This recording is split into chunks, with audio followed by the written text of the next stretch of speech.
को भी निष्पक्ष होकर के चुनाव कराना चाहिए।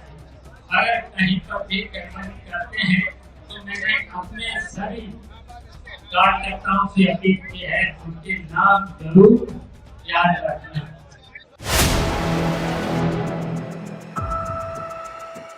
उत्तर प्रदेश में 9 विधानसभा सीटों पर उपचुनाव का बिगुल बज चुका है, जिसके बाद सियासी दल चुनावी प्रचार के लिए मैदान में जोर शोर से जुटे हुए हैं।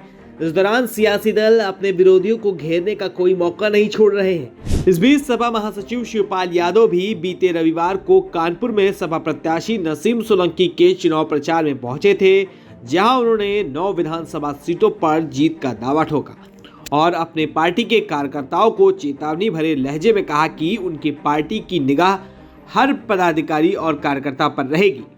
सभी को एकजुट होकर फिर से सपा को सीसामऊ में जिताना है। इसी के साथ शिवपाल यादव ने यहां के अधिकारियों को एक बार फिर से चेतावनी भरे लहजे में संदेश दिया और सीएम योगी के बटोगे तो कटोगे वाले बयान पर भी पलटवार किया। देखिए शिवपाल यादव ने क्या कुछ कहा।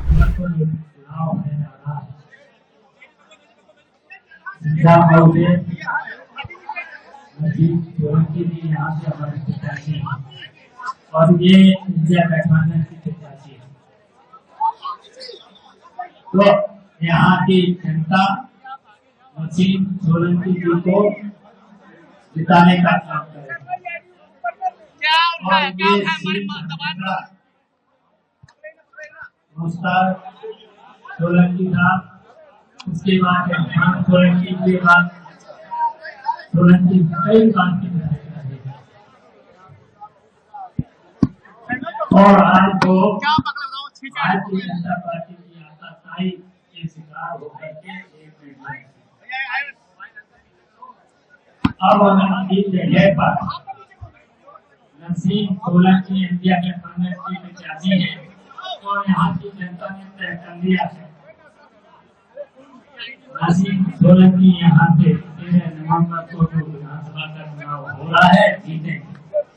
और इसके साथ पूरे उत्तर प्रदेश में 9 विधानसभा सीटों का चुनाव हो रहा है, उन पर इंडिया गठबंधन के 9 सीटों पर प्रत्याशी जीते।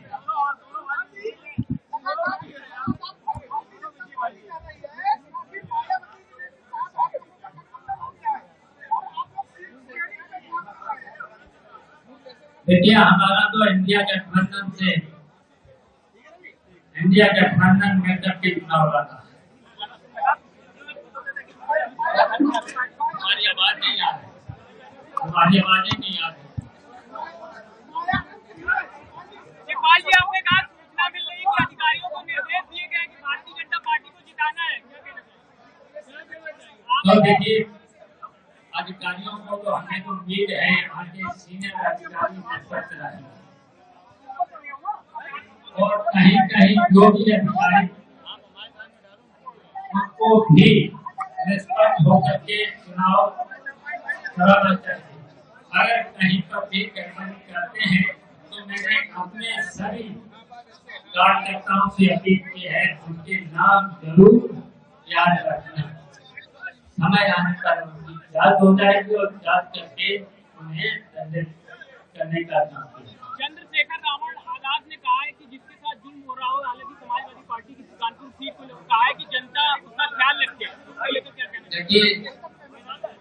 देखिए जब समाजवादी पार्टी किसी भी कार्यकर्ता पर, किसी जनप्रतिनिधि पर कहीं पर भी अन्याय होता है तो समाजवादी पार्टी ने संघर्ष किया है और उसका जब करके उसका विरोध किया है। लोकतंत्र में जो हमें अधिकार संविधान ने दिया है, तो अधिकारियों को उस संविधान के अनुसार पालन करना चाहिए।